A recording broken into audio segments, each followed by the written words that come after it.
We on. Salute, fam. What's happening? Let me get on over here.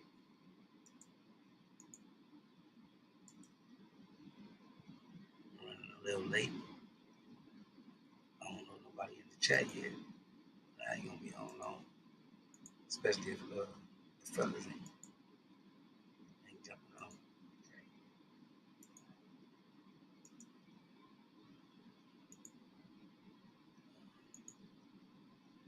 Just sharing the video, y'all. Yeah, got a little, we're just gonna chop it up. Anybody wanna get in the panel, I'm gonna drop the link in there.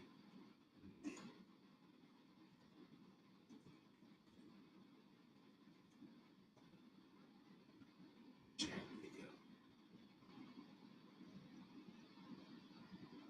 Flat Out TV, salute, fam. I'm just sharing the video, y'all, so I'm going in and out. I'm seeing the chat. D-Lo, for I'm about to drop the link in the chat. Flat Out, you welcome to get on. We're gonna chop it up about the topics and shit. Shit's in.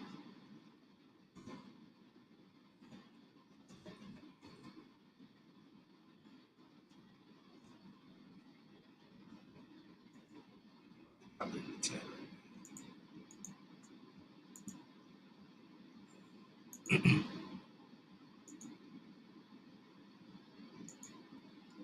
Alright.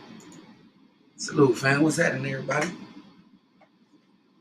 So we're just gonna chop it up, man. Chop it up about this weekend fight. If the brothers want to get on, man. Shout out Frenchon Cruz, man, on her undisputed accomplishment. That's big. Super middleweight in the women's division. Shout out to her.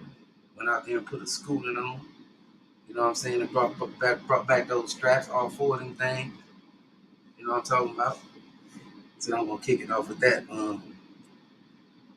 Katie Taylor, man, I wanted to ask the fellas a question. I wanted to pose a question to that, so I'll hold up on that. And shout out to Shakur Stevenson, man, who put on the clinic. I see he enjoyed his performance. He told Canelo he beat him, Eddie Reynoso, and Oscar Valdez. You know what I'm saying? Floyd Mayweather style. So he enjoyed his performance. Shout out to Shakur Stevenson, man. D-Lo say I'm tired up right now, but I would try to get up. I would try to get there ASAP. I like that. D-Lo say absolutely. I meant to drop a big vid for her, but I've been too busy to upload anything. Shit, I can definitely understand that. I was running a little late to even jump on, but I say I'm gonna jump on, man, because I did want to chop it up with the fellas. But yeah, Flat Out, you want to get up on the panel? We can chop it up. You definitely welcome. Introduce you to the bros, the ones that may not know you like already. But I'll put the link in the Discord and I'll put it in the chat if anybody want to get on. But yeah, like I said after the fight, I like this performance, man. But I just thought he got hit a lot. Rod X, the champ, in the building. I just thought he got hit more than usual than I'm used to seeing. And I didn't see him adjust to the right hand. You know, even late in the fight, he was getting caught with it. But other than that, it was basically a shutout, a lopsided, I'm gonna say, performance. Lopsided. Valdez style definitely wasn't enough. You could definitely see after the fight, you could definitely tell in his face. Canelo wasn't happy. Canelo was trying to teach him shit after the fight. But yeah, shout out to him. I wasn't trying to hate on him or nothing like that. Oh, there you go.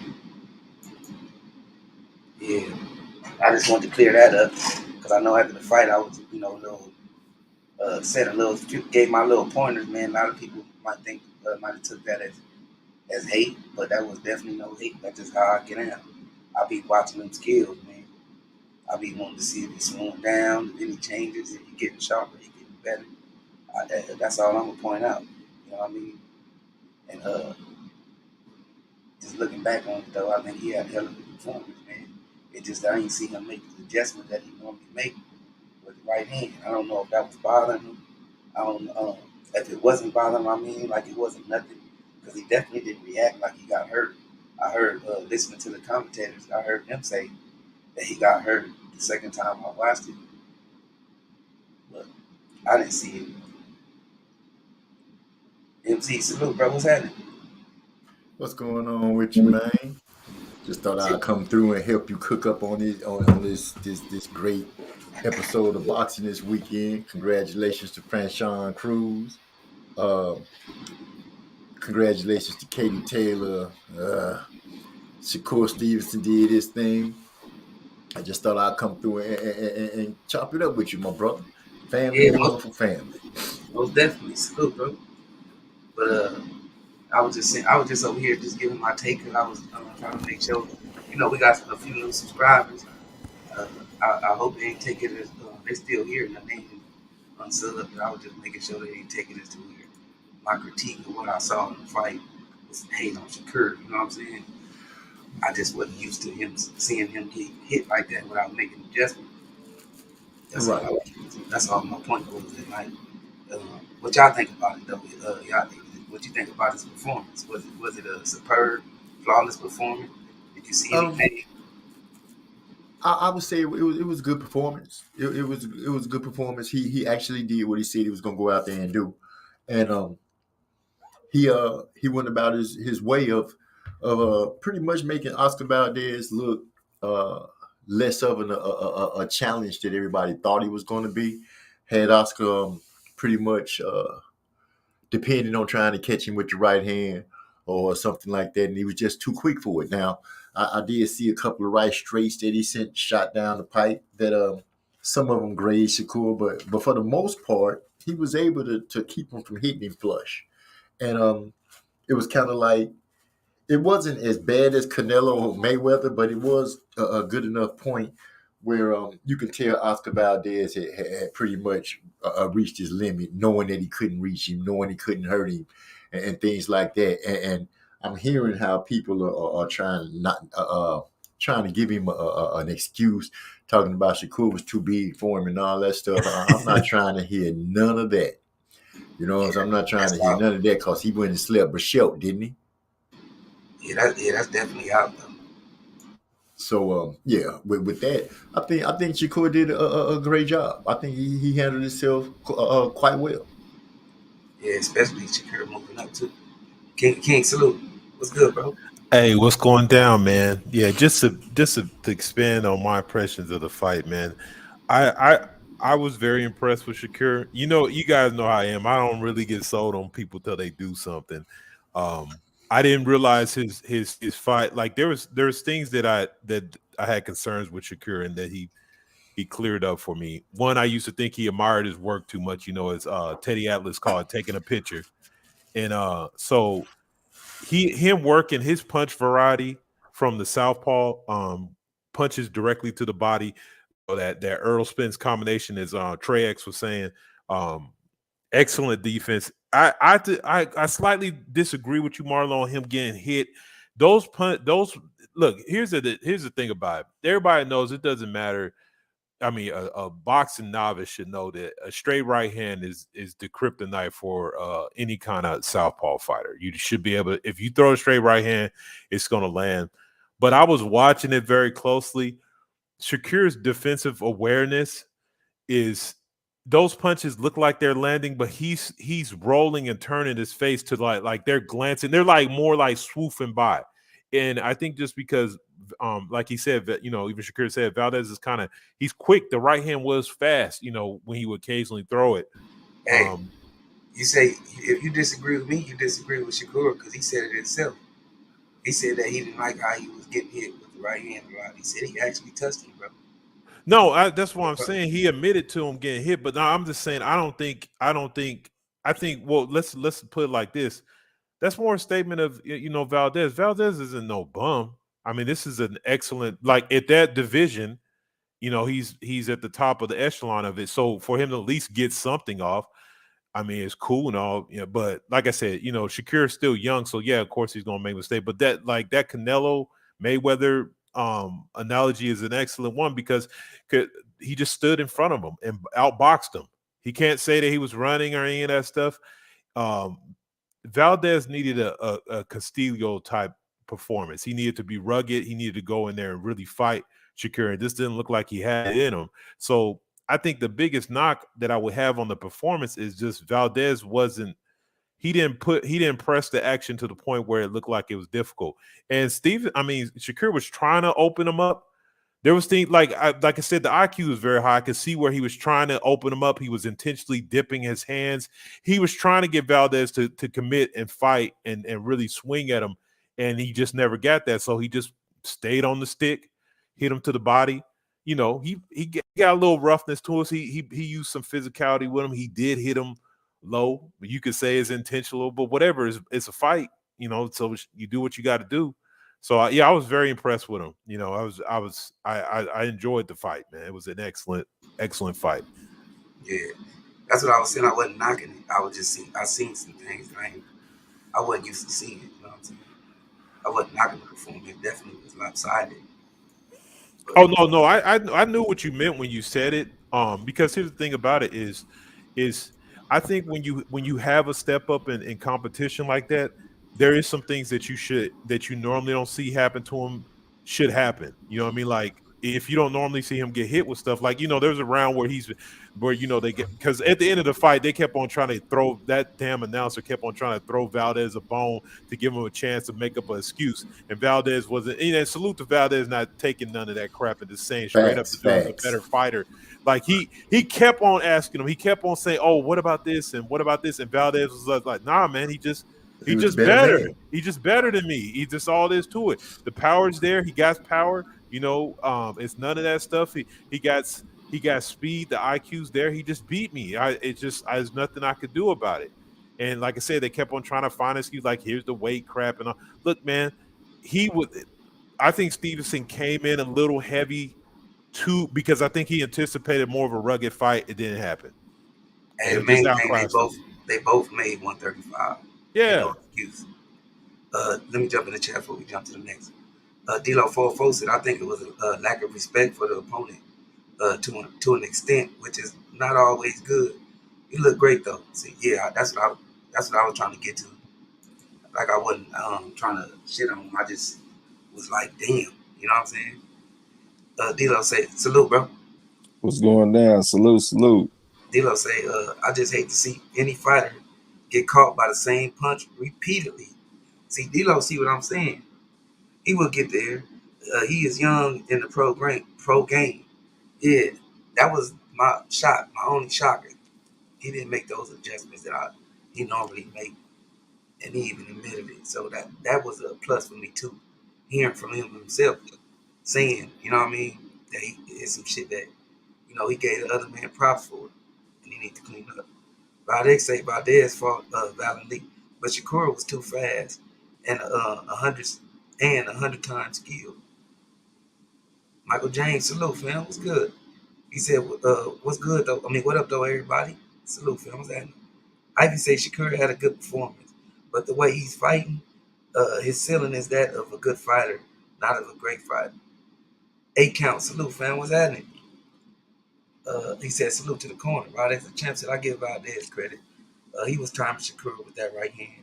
Shakur took it well and countered him, too. Yeah, he did take it well. Social scientist in the building.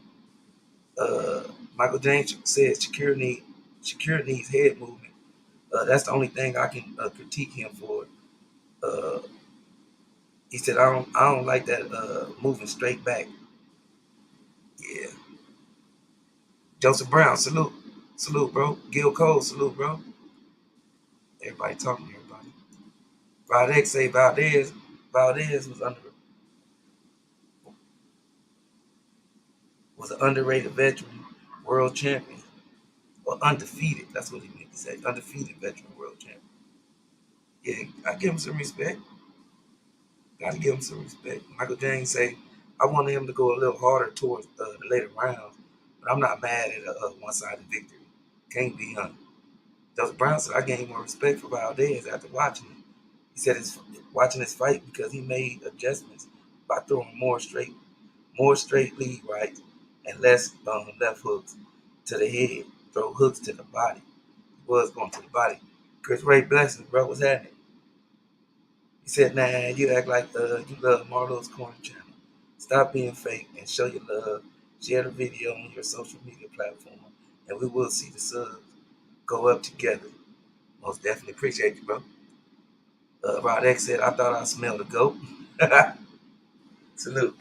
Hey, salute on social scientist. Salute, bro. It's on you. You got the flow. Peace, fam. What's happening? What it do? I don't know where y'all at.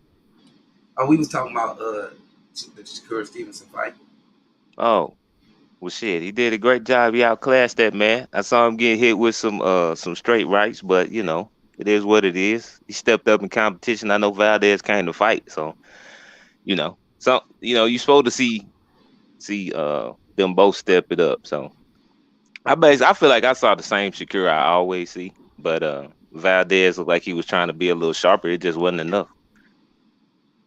Yeah, definitely. I was wishing that Shakur. Oh, hold on 1 second, man.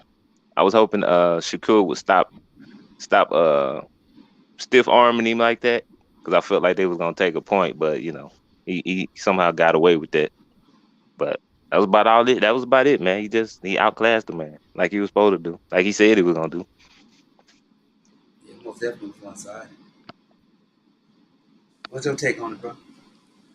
Hey, I'm just glad that I'm getting some kind of validation, because on Saturday when I was saying the man was landing the lead right hand, folks was talking like I'm talking crazy as a motherfucker, like what none of that shit landed.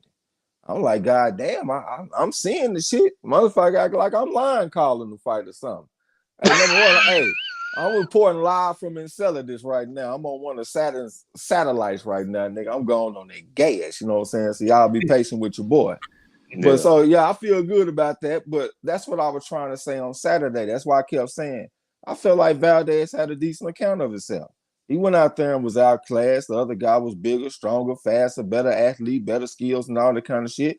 But I felt like Valdez came with a solid game plan. He's a smaller man, so he made himself small, even smaller. That's what we've been seeing lately with some of these fighters going against smaller fighters. Thinking about Tank Davis against Pitbull Cruz. That's one of the fights he ain't get a knockout in a while, huh? I know he hurt his hand and all that kind of shit, but it was still a chance he wasn't gonna get a knockout because of the dynamic of the fight. You know what I'm saying? Because you got a small fighter and he presents a smaller target. Same thing with Josh Taylor going against that goddamn what's that motherfucker name? That his last fight where he had trouble in. I can't think of that motherfucker. Was it Catterall? Yeah, Catterall. Yeah. You know, he a shorter guy, you know what I'm saying? Give you some trouble. Thinking about Callum Smith, we were saying back in the day when he was fighting against the one that beat Danny Jacobs in his last fight, John Ryder. Them shorter guys, when they give you like a smaller strike zone, it can give you some problems, especially when you like going to the body, like a Shakur Stevenson or Josh Taylor. You know what I'm saying? Because when you got a fighter with a smaller torso, that's a smaller target zone. You see what I'm saying? So it's hard for you to get that shit off the same way. And I saw some similarities with Valdez versus Shakur Stevenson. Valdez in that high guard and shit, and he getting down low, making himself a small target. That's why I be saying this shit when I'm calling the fight. And I could tell it was making Shakur have to try to figure it out. You know, he was doing little shit to try to get the man to expose himself a little bit, like expose his guard, you know, like bring his hands down. Or sometimes Shakur would try to actually lift his guard up and then stab him to the body with a straight left hand. Like he was trying to find ways to get around this. He was going around the guard a little bit. He would have his times where he would look like Shakur Stevenson. He would throw that 4-3-2 combination. That should have looked pretty. You know what I'm saying? But I thought it was a pretty good performance. I get a man a solid B+. I would give him an A if he went out there and stopped the man. But I thought he went out there and outclassed the man thoroughly. Fought the man 9-3. I give him a solid B. I don't know if that's something that's gonna vault him into the pound for pound rankings, the top 5 and all that kind of shit.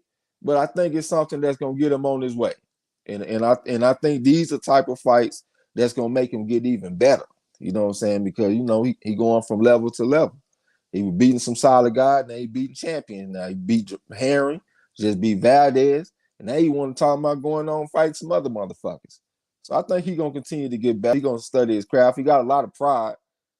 So I know he's gonna look at the film. He don't like taking right hands. Don't nobody want to get hit flush in the face. That's one thing. If you a player fighter, you got defense, you got skills, you don't want to get hit flush in the face. Especially when you say your defense is your main thing, like he say. Yeah, and it's just a thing about getting hit flush in the face, like square in the face is what I'm trying to say. Like, it's one thing when if you get grazed, you let them clip you a little bit, but getting hit square in the face, like, no, nobody like that. So I think he's going to go work on that shit, and I think he's going to be okay. Great analogy. Great analogy. Hey, how do y'all feel about that move he got where he stick his hand in your face and throw the left to your body at the same time? That shit looks so disrespectful. Like, if somebody was doing that shit to me, I'd be like, damn, I gotta figure out how to stop that shit. That just looks so disrespectful. Hey man, that's excellent, man. I like that little That's what you do stick. when you It's got nice long, as hell, yeah. That's what you do when you got longer arms. You know what I'm saying? Yeah, if you guys think about, if you look Play at what you Floyd fights, he does the same. He used to do the same thing, kind of stick his hand out there, but he make it look more like a punch, like a slow punch. But it's the same similar thing. Ali did that too, didn't he? Yeah, that was one of his go-tos. You blind them and hit them. You know. Chris Ray, blessings, fam. Salute. He say he out. Bill Rock, salute, fam. He say, yo, Joseph Brown, what's your take on it? It went exactly how I thought it would go. It's like I was saying, Valdez is an excellent fighter, but Shakur Stevenson is just, he's on a different level, and he was going to make it look like it was an easy fight, even though Valdez would give a lot of guys problems from 130 to 135. He would give a lot of guys issues. I don't know if there's too many guys who would have been able to do what Shakur Stevenson was able to do against him. And that's just a credit to Shakur Stevenson. You know, Valdez made some adjustments I didn't think he was going to be able to make, even though he had little success with it here and there in spots. But he showed that he can think and he can make some adjustments. And those adjustments managed to keep him from literally taking ass whooping that Herring took in the last fight, where Herring couldn't make any adjustments. Valdez actually made some very critical adjustments. Had he made those adjustments sooner, probably could have won a couple more rounds and made it more interesting, because that lead, he went from throwing the straight right hand as a counter to leading off with it, using it as a lead punch. And it was very effective. He was timing Shakur and catching him with that. When his left hook he wasn't able to land his left hook counter like he normally does against most of his opponents that he fights. So he stopped throwing it to the head and he started, utilizing it more, as a way for him to be able to get at Shakur's body, which was effective in spots. So I give him a lot of credit. He earned a lot of respect from me based upon that. He's not just a restricted counterpuncher. He does have some boxing IQ in there. But yeah, Shakur is just different, man. He's a different level. And he showed that. And I was impressed with both fighters coming out of that fight. I knew it wasn't going to be easy, but Shakur Stevenson made it look easy. He has some things to work on.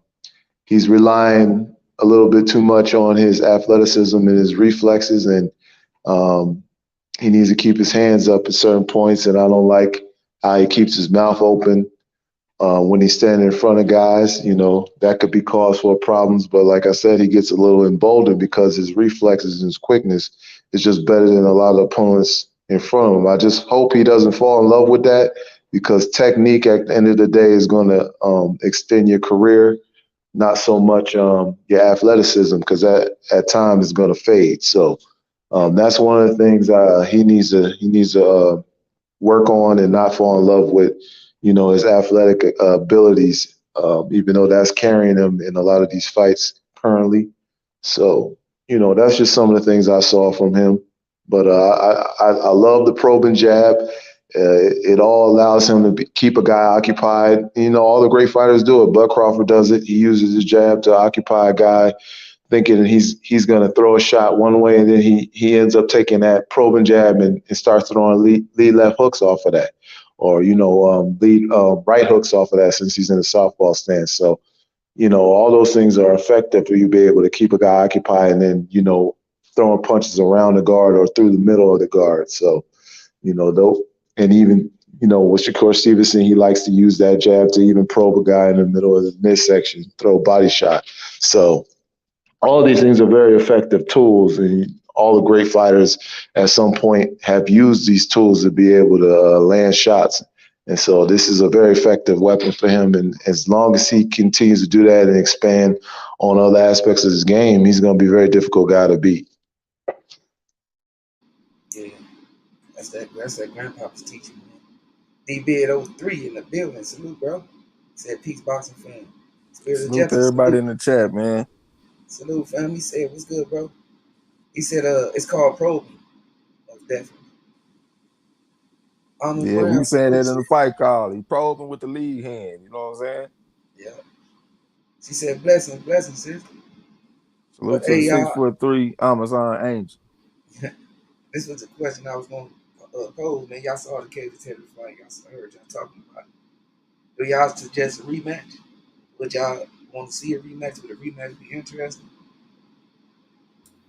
In my opinion, I say Serrano deserves. I would like to see a rematch. I think it would be a good fight because they put on a good show. I can't even front like they didn't. They put on a hell of a show. Katie Taylor went out there and she showed she got some grit and some toughness because Serrano was busting her up for a hot second, and she just kept on pushing. And I say she made some. She got some good rounds and some good punches in on Serrano as well. So yeah, I wouldn't mind seeing it again. I kind of feel like I'm a little I feel like I deserve to see a little more from them. If they're willing to do it, I'm willing to watch. When I went back and checked the fight out, man, I think Taylor won the fight. I had her winning 6-4. I don't think she was getting credit for the work that she was doing early on in the fight. When people was coming to the chat talking about, oh, Serrano, she went in the first 4 rounds, that's a goddamn lie. Well, I guess I can't say that. That's their opinion, but that ain't the way I saw it when I went back and watched that shit. I give Serrano credit. She went out there and busted her ass up in the 5th round. She was whooping her ass in the 6th round, but I did not think that she won the majority of the rounds when I went back and watched that shit. But I am willing to watch it again for sure. I mean, it was a competitive fight. Serrano, she earned a rematch. She went out there and fought her ass off. What I like to say in boxing is you got 2 things going on. You got a boxing match and you got a fight. I think that Taylor won the boxing match, and I think Serrano won the fight. Taylor, she was out there scoring points, especially early on. She wasn't getting credit in the rounds, but Serrano was the one that was doing the damage in the fight. She the one that had her busted up and shit. So that's why I say she won the fight, and I felt like Taylor won the boxing match.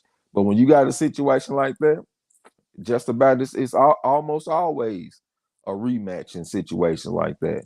Mildred Taylor and Julio Cesar Chavez had a rematch. I think these motherfuckers these ladies should have a rematch. Yeah, I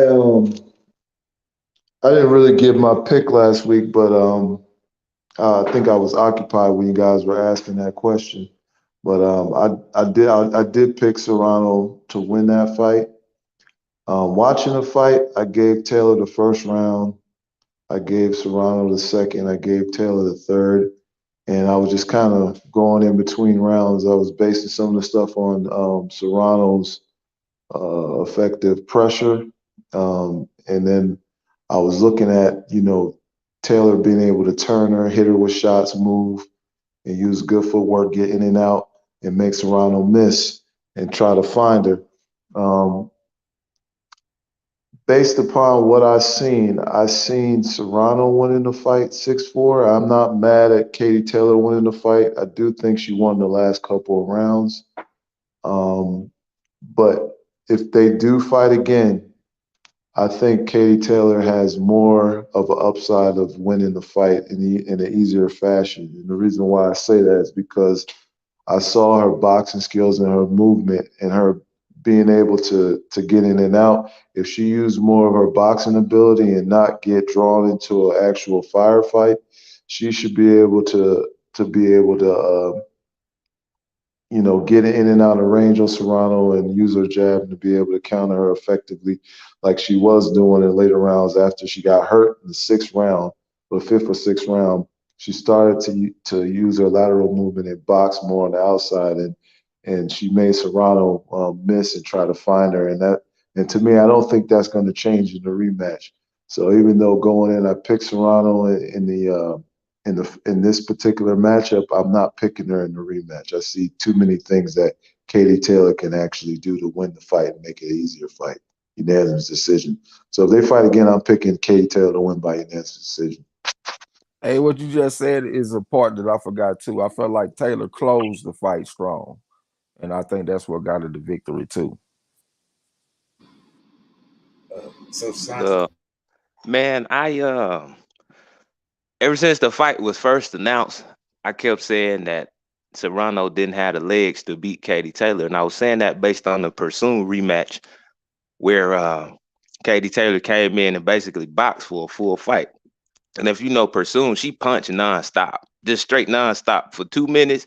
Every round she punching, she following you around the ring, and Katie just played her like a matador the entire fight.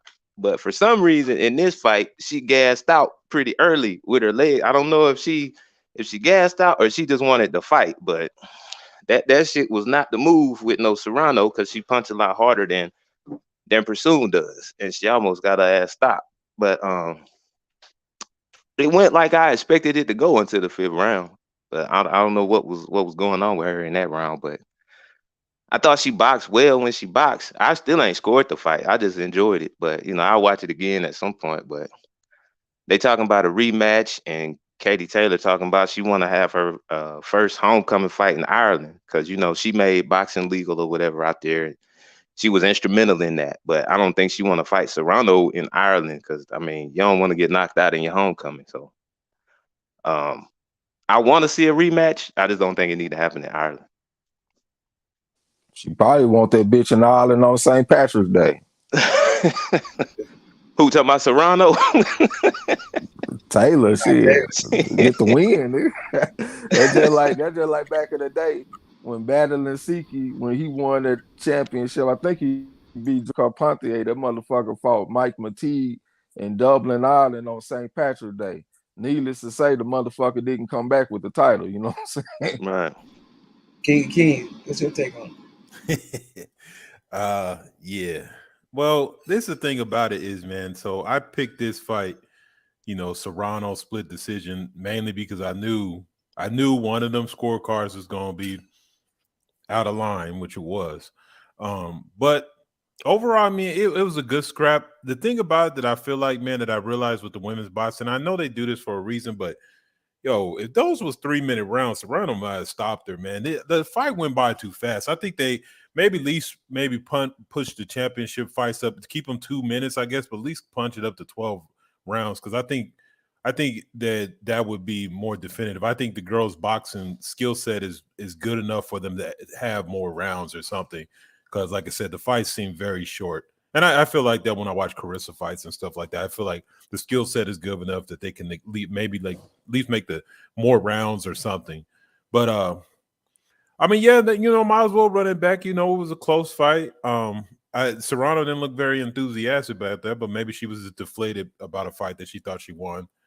Let it go. Let it be in Ireland, or whatever they got to do. But yeah, I'll let them run it back. But straight up for the women's boxing, I don't think, pound for pound, I don't think neither one of these girls is better than Carissa.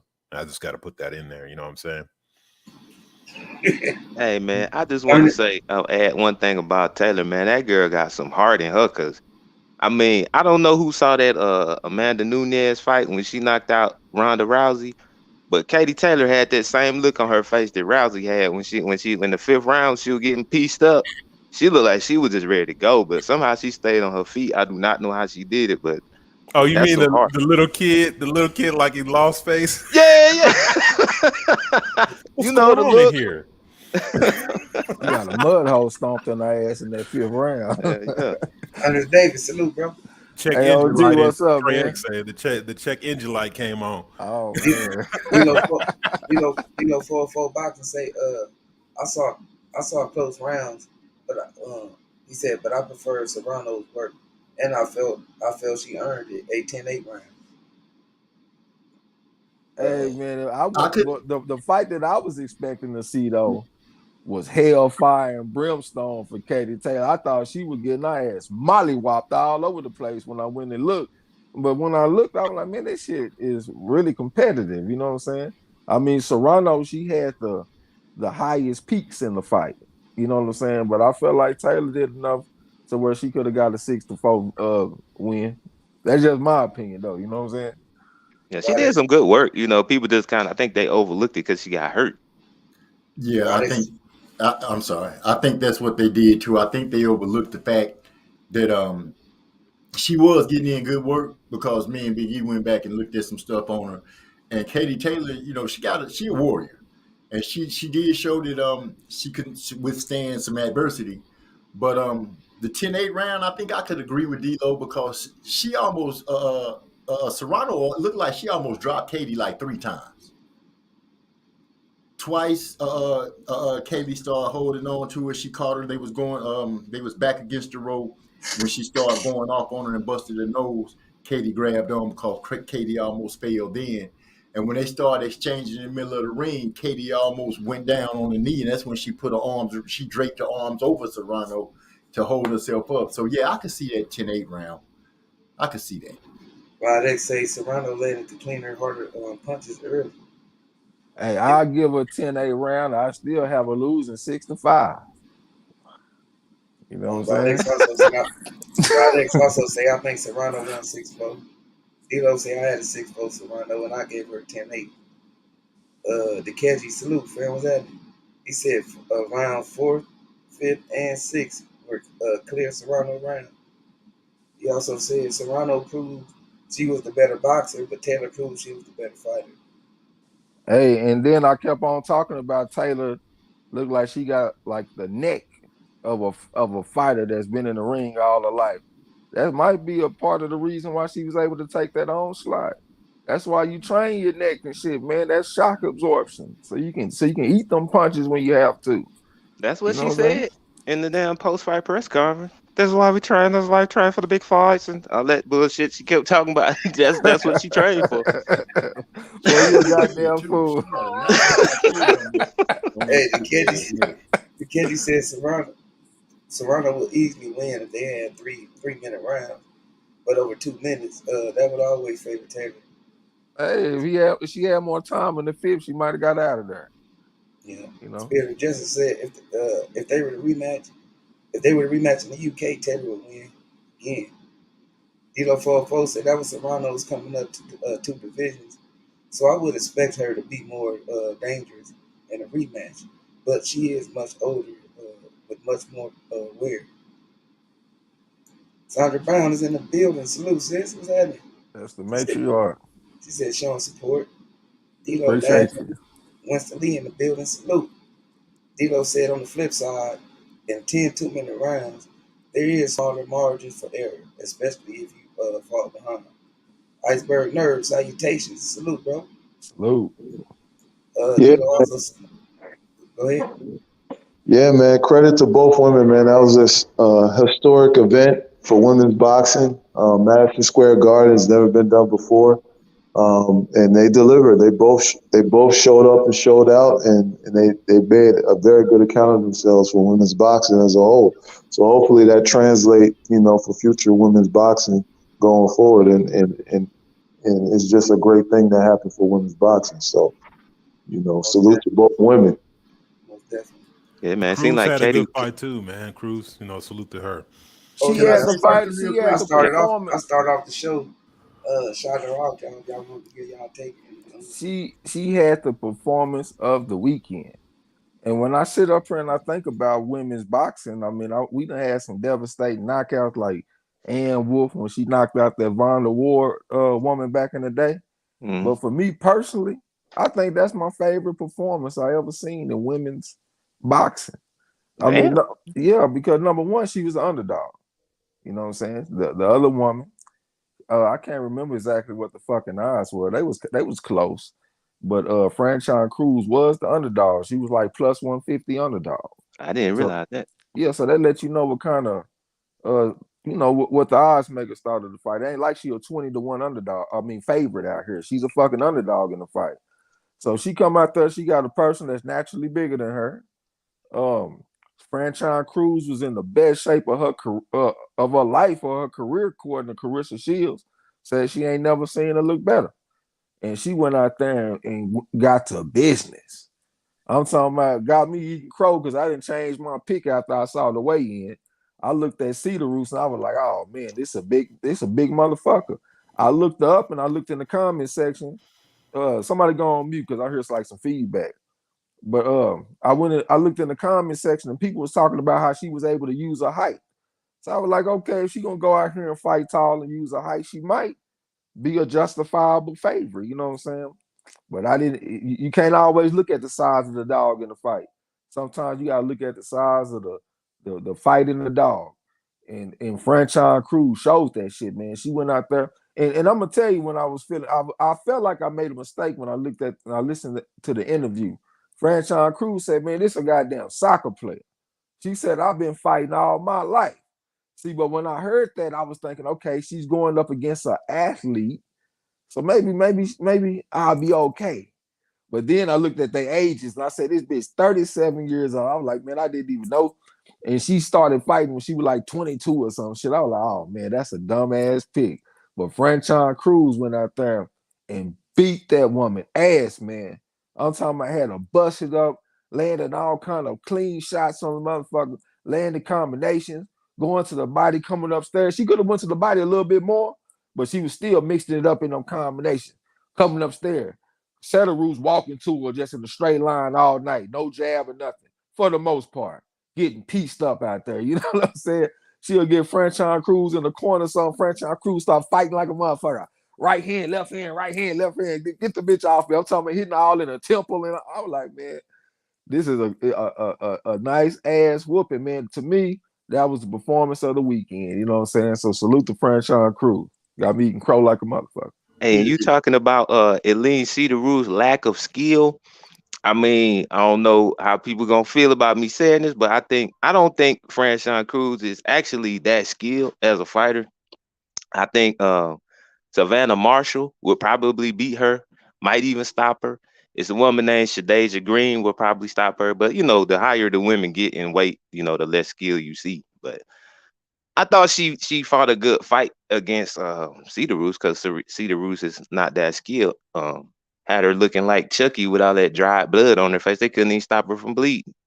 That jab was looking real nice though on Franchon. Hey, Cruz is just all dog, man. It ain't about boxing skills. She's just like, I'm going to eat. Yeah, that's very true. She be throwing that wild ass overhand right. I'd be like, God damn, how they don't see that shit? The jab was so sloppy. That's why Cedar Roost ain't want to throw the motherfucker because it was getting countered. And like Franchon Cruz, you might not look at her and think she looked like no fucking Mayweather or some goddamn body out there, but I do see some subtle skills in her style, and I can tell that she been fighting all her life. She done fought Carissa Shields 5 times. That's a hard motherfucker right there, man. She fought Carissa Shields 4 times in the amateurs, and she had a professional debut against Carissa.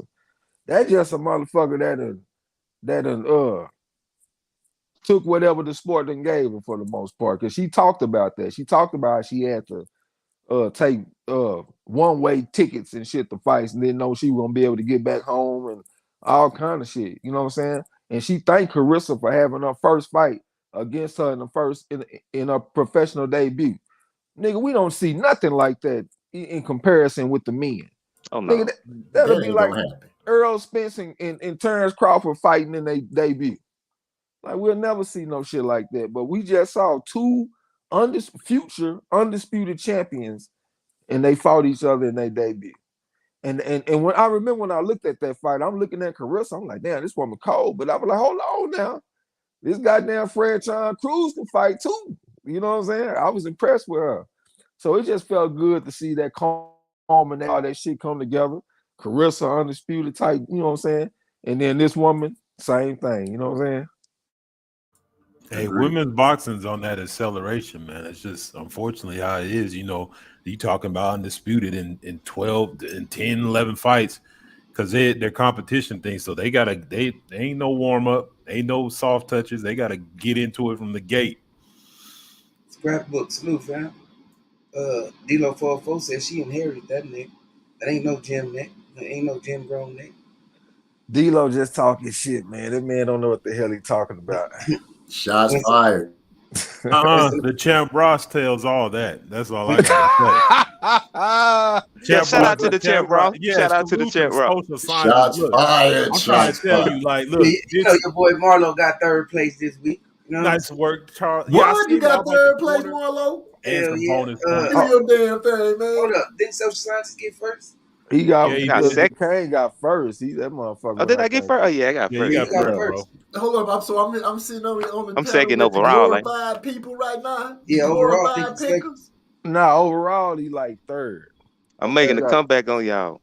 No, Trey X right under me, man. I think I'm like 6, and I think you're like 7 overall. Yeah, I'm 7. And that thing doing good. Oh, we don't talk to people 5 back. Gil Cole. D-Lo, I don't even know where his name is, man. Hey, D-Lo's not even on the list, man. Hey, Marlo's Corner got we own like half of the top 10. Now, see, I was like, hey, you know how you be flexing to yourself? I looked at it, I'm like, yeah, hell yeah, what? yeah. King Keys came in that bitch like, yeah, it got fresh off the cover. They was happening. But I gotta say though, this motherfucker that came, he missed the whole day. And he just came back barnstorming. I'm talking about last week he got third, then he came back with first. And I was talking shit to him last time. I was like, you too ugly to be the world champ. The motherfucker might not be too ugly to be the world champ. Hey, keep your foot on their neck, man, and go out there and try to win that shit. I'm trying to stomp a mud hole in all of y'all. But if I got a facelift on these hoes. Hey, if I can't win, I would like for one of y'all to win. You know what I'm saying? But hey, let's go get that shit. If we could have several people in the top 10 or several people in the top 5, man, that shit'll be player. You know what I'm saying? Hey, man, if Katie Taylor had messed me up, bro, I would, man, like she messed me up bad. Like I was like, yo, because not only did I lose the points off the decision, but I had split decision the other way, so I would have got some bonuses too, man. I would have easily slid in top 5 this week, but I'm gonna get it next week because we got a lot of good fights coming up, man. So I'm ready. Hey, I've been out there and beat my own goddamn self. I like to say that I felt good though that I helped my boy Marlo get the third because I shot him a kite real quick on that. What's that boy name? Jesse Vargas. Hell yeah. Yeah, my nigga picked up on that real quick and went out there and got third place on them hoes. You know? Hey, I quietly while y'all was talking, I heard him to change that motherfucker. What the fuck? That nigga say, oh hell no. Yeah, man. Hey, bro, can you grab the chat for me? Yeah, I want salute the scrapbook too, man. I ain't get a chance to say it earlier, but it's a fight coming up this weekend, y'all. That kind of got me interested. This kid, his last name was a Bregamoff or something like that, and he fighting this Cuban. The Cuban come from Santiago de Cuba. That's the same place that Ugas come from. I looked up the Cuban. The Cuban only got 1 star on BoxRec, and his competition ain't really been worth a fuck. But I could tell that he got some skills, and he come from Cuba, so it do make you think. And he going against this guy. He from Uzbekistan. He 8-0 with 7 knockouts, and he the favorite in the fight. The guy is pretty good. He fight at a high pace, high motor, but he fought against Keyshawn Davis in the 2019 Pan American Games, and Keyshawn went out there and schooled this boy, man. I'm talking about the kid was 24, Keyshawn 20. And Keyshawn went out there and had such a good performance, and down there brought a tear to my eye looking at that shit. It was so pretty. I'm talking about he was landing all kind of pinpoint shots on the dude. This dude was getting picked and polished out here.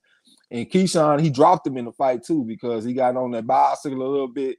He made old boy start to chase him and follow him. And then he just stopped on the dime and dropped the right hand on his ass and dropped him, you know what I'm saying? But the guy did show me something, though. You know, he fight at a high pace, a high motor. He fight at such a high pace that it looked like both fighters were fighting in fast motion.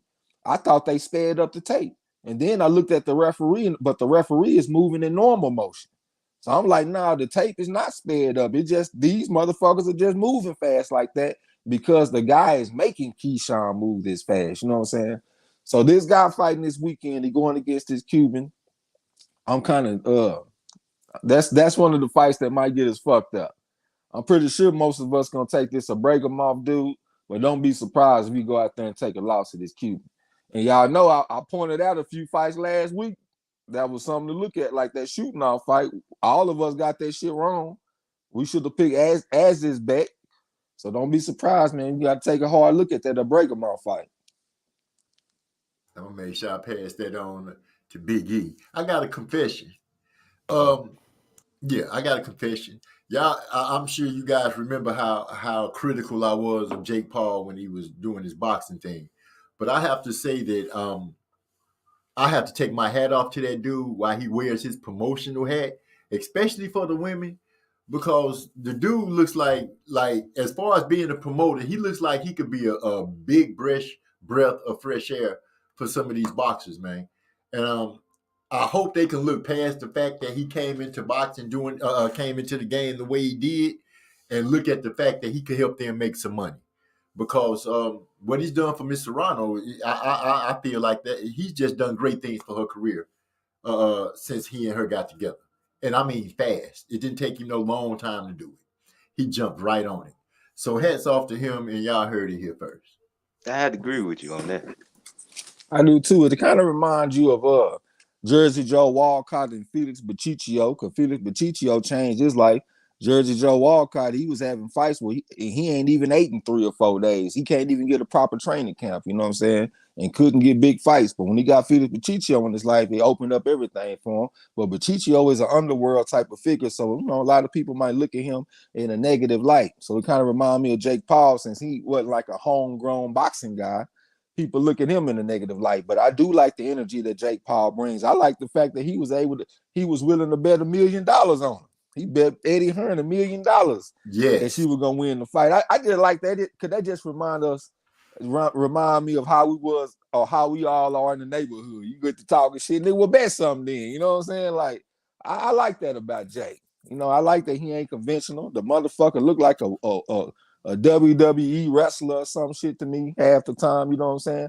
I just like that energy because he is a promoter, and at the same time, if we looking at Bob Arum and all them guys, like how did Bob Arum come into boxing? Did he grow up boxing? I just looked up and he was there. Yeah, so I'm just like, what the fuck he do to where he just some kind of homegrown boxing motherfucker? He probably ain't never had a fight in his life. Hey, that's a great point, man, because look, here's the thing about it, man. That's just low key when people are getting at Jake Paul and then whatever. That's just like boxing. So there's a portion of boxing people are just snobs, and they just like, oh, well, look at how this guy, Jake Paul, understand the main thing that made boxing great. It's entertainment first. And if you're not willing to entertain people, if you're not willing to learn how to formulate a whole sentence so that people, at least so that you can talk some shit or something, then this is what happens. This is why you got people streaming your fights. And we can stream Jake Paul fights just like anybody else, but people going out and paying for it. There's a reason. You got to be entertaining. He built an audience, and actually the audience applies. It's not the Garcia crap talking about he has an audience, but nobody wants to watch his fights. So, hey, man, anything that brings boxing back so that it gets more into the spotlight, we gotta stop critiquing every little stupid thing. Like he said, what Bob Arum do, but except for sit around and capitalize. What Don King do, what any of these dudes do besides just get a guy when the potential was there, and then stick to him, and then walk around with him, and then earn. Like, come on, man. Bob Arum don't even promote his fight. Bob Arum leaving the stage of one of the big fights he has this year. Damn him. You know what I'm saying? Eddie Hearn is too worried about the shine being on him. He didn't lost his fighters fight. He didn't went out there and let his fighters get destroyed. So if everybody is garbage, like, you can't critique anybody. Dudes are any good. So I mean, not all them dudes have flaws. So man, yeah, salute to Jake Paul and them, man, taking their platform into the elevating boxing at the same time. Hey, what they say insanity is? They say insanity is when you do the same thing over and over, but you expect different results. And that's what a lot of fighters do. They go into these same promoters, going to these same establishments. But when you got somebody like Jake Paul, I know that's not what we used to, but we seeing evidence that the motherfucker's doing the right thing for the fighter, and he got the fighter's best interests at heart, talking shit about the UFC, how they don't pay their fighters right and all this kind of stuff. I think the man deserves a chance. I mean, he's showing evidence that he bringing positivity for a fighter. You know what I'm saying? So shit, I'm with it. Yeah, Aaron I'm Carr, salute, willing to bro. give him a chance. I'm with it too. So that's why I brought it up. I want to shine a light on it. I don't even know where you was in the chat. I was at Winston Lee. I think he said was saying somebody scored, how he scored. I'm gonna scroll up until I see Winston Lee real quick. He said, I stopped scoring the fight when my 12-year-old son asked that Cruz breast come out. All I can say is let's rewind it, son. I don't think so. It seemed like when That's hilarious. only thing it seemed like she had on like a tight fitting shirt or something.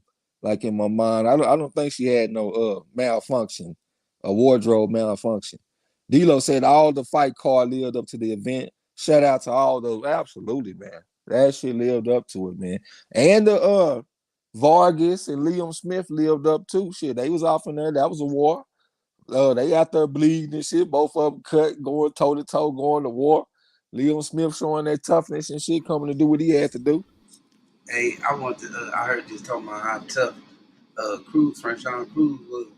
You know a motherfucker tough when they squat on their wig hanging half off their motherfucking head. And they squat up, mind you, she in there with a motherfucker that's royal to the gills, wig half hanging off the head, and she's still in there getting it in. You know that's a squat motherfucker. Yeah. Yeah, scrapbook in the building, the OG. Hey man, I gotta say, man, I done got caught on one of your videos. It's that last one that you did that's 30 minutes long. I cannot get through that motherfucker, man. Like, and it's not because I don't like the video, it's because I like the motherfucker so much. I get to listening to that jazz and all that shit you be playing. I'm sitting up here on this gas.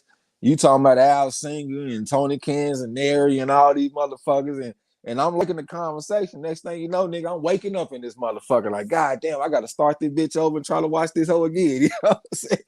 Like, that's one thing about me. When I really like something, I just get lost in the world. And it be kind of hard for me to stay awake. Like when I watch Coming to America, I love that movie.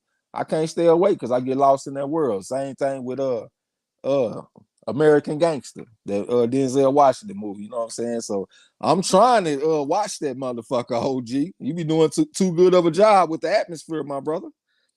D'Lo said, "Damn, I would have put a few ducats on Franchon had I known that."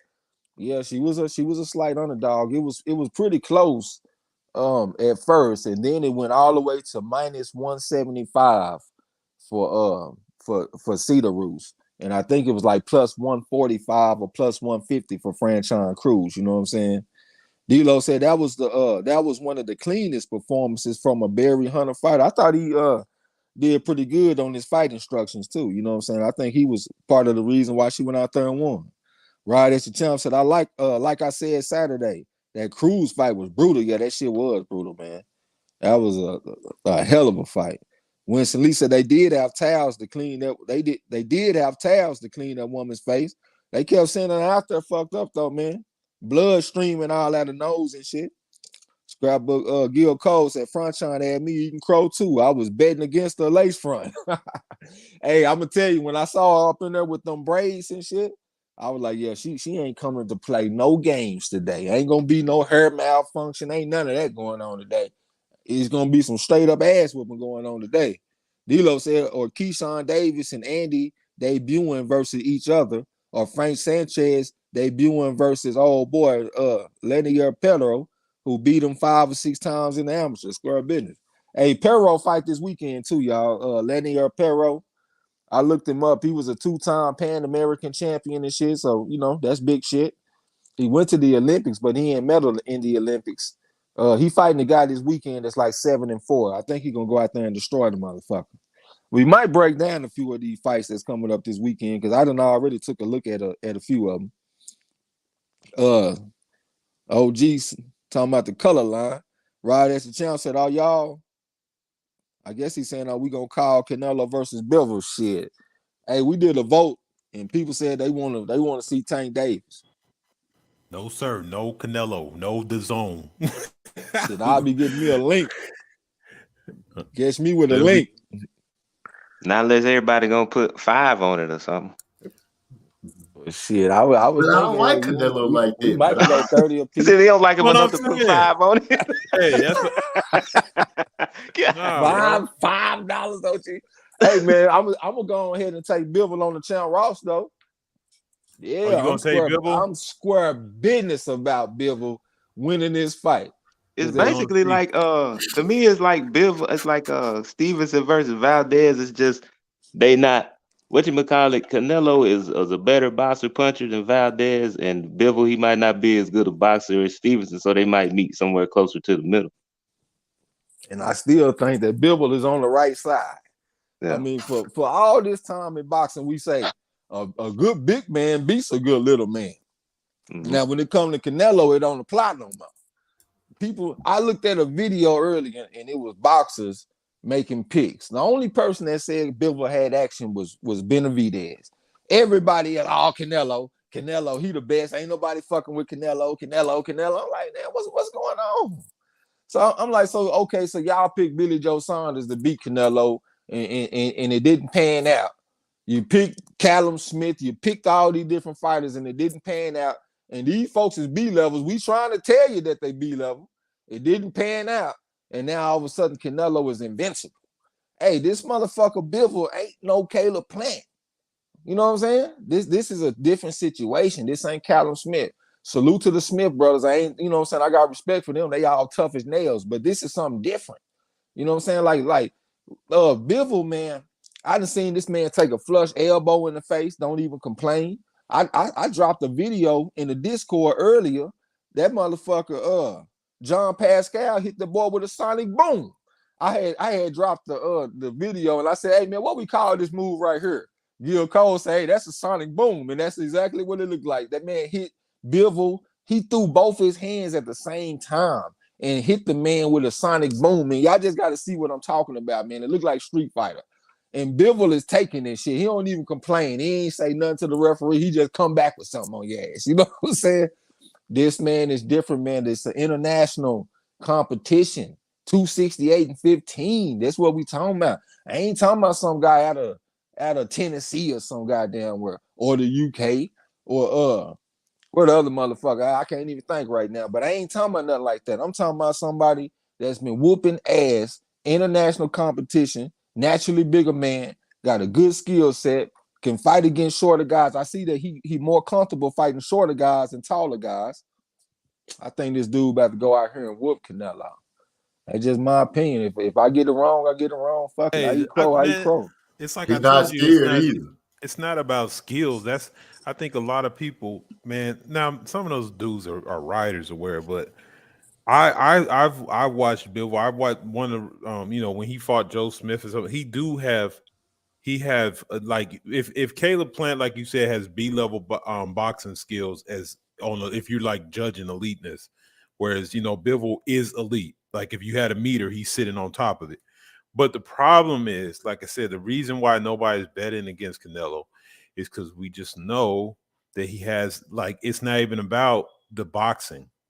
We just know he have advantages that make it very difficult. If you beat him, for him, because okay, there's only two ways you're going to beat him. You're going to knock him out, or you're going to have like a Usyk type performance where you just look so dominant they can't rob you. And so you got to ask yourself, is Bivol, does he have it in him to not just beat him by, it can't be beat him by a little bit. He has to beat him by, if you have 12 rounds, he has to look like he took 10 of them to get 8.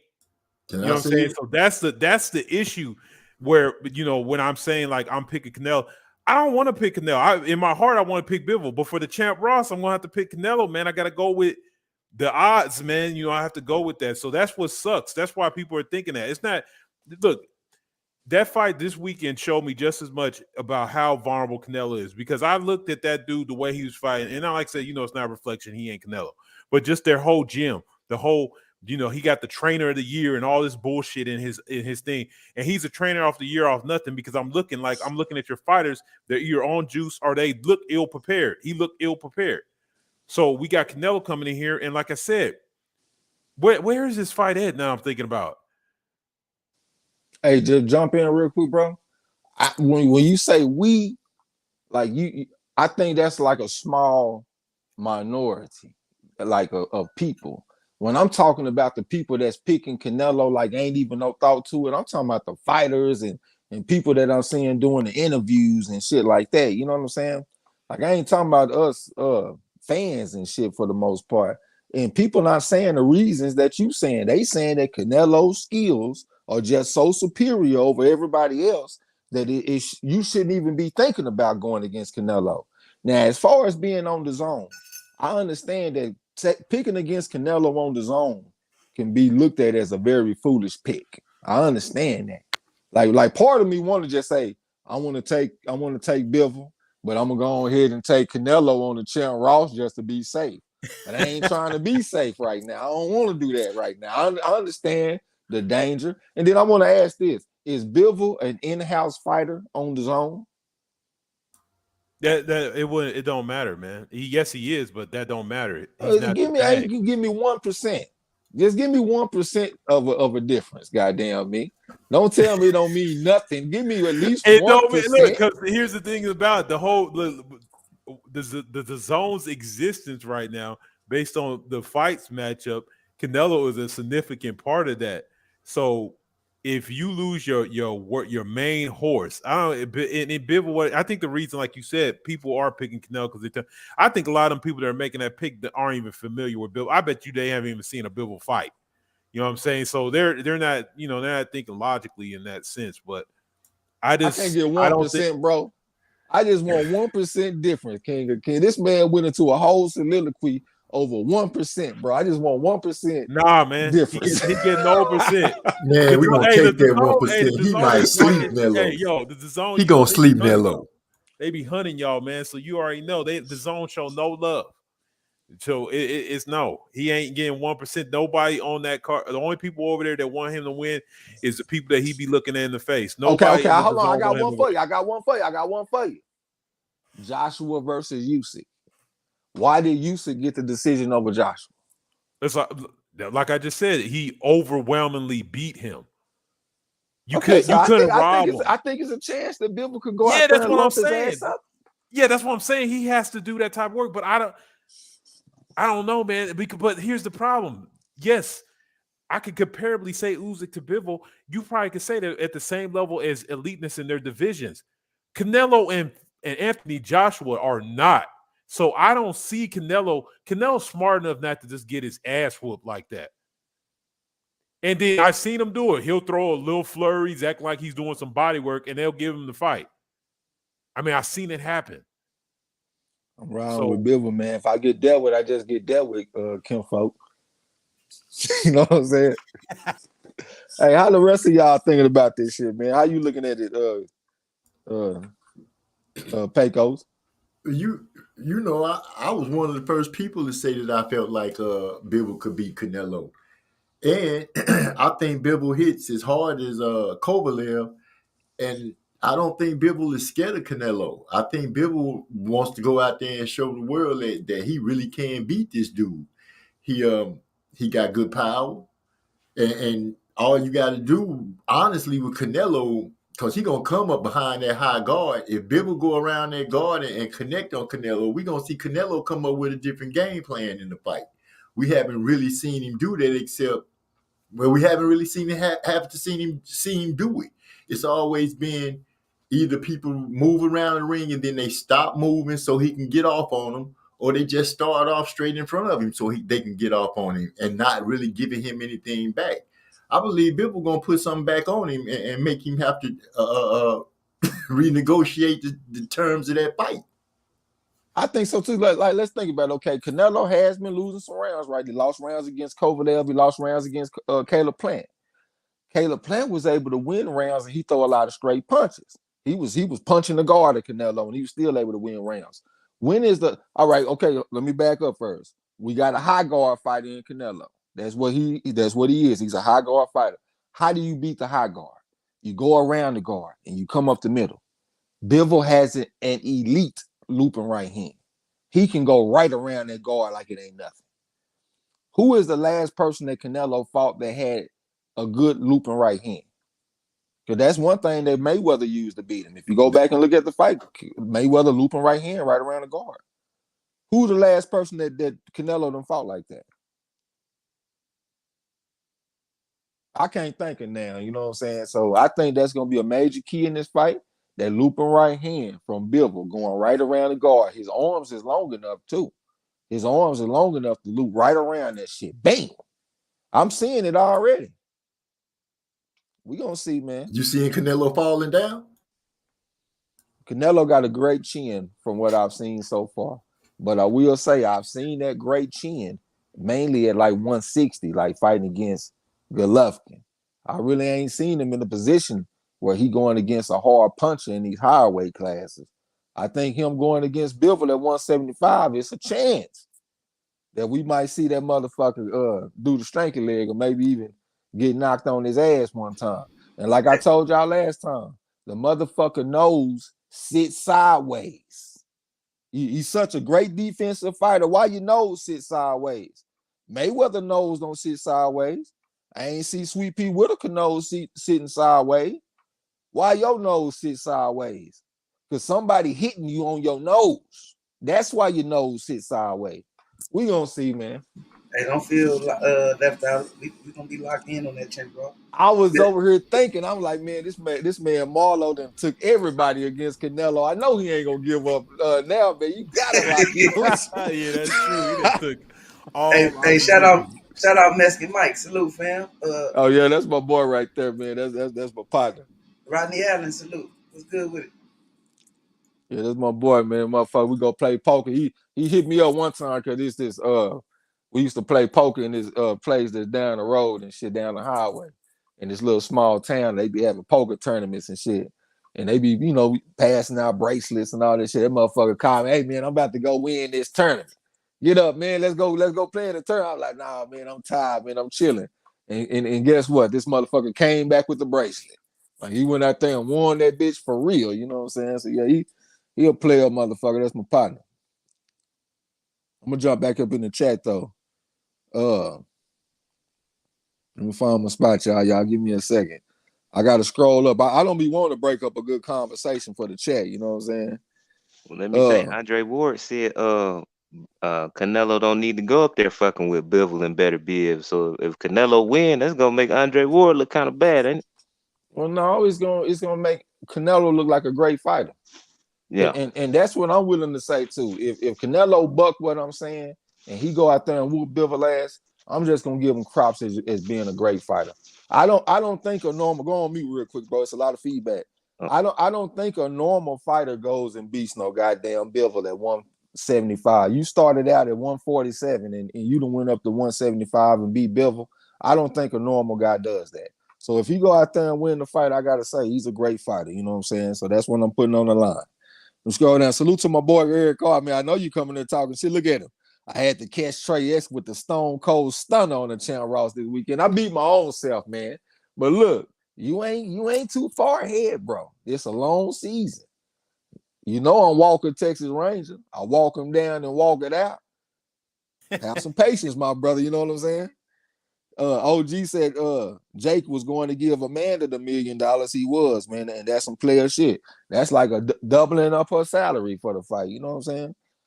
You know the other fucking promoters ain't gonna do no shit like that. They asked Eddie Hearn. Eddie Hearn said, "Hell no, she ain't getting this $1 million." You know what I'm saying? Y'all crazy. OG said the color line video was coming up. Trey X, I'm gonna be over there fucking with you, OG. Like I said, I already been over there, man. I just got caught up in this one particular fucking video, man. Like I said, I like the video. It's just that you did it too well. The atmosphere is just too relaxing and shit, bro. And then I'm on this gas. I'm trying to watch this shit from Europa, one of Jupiter's satellites. I'll be in this motherfucker gone.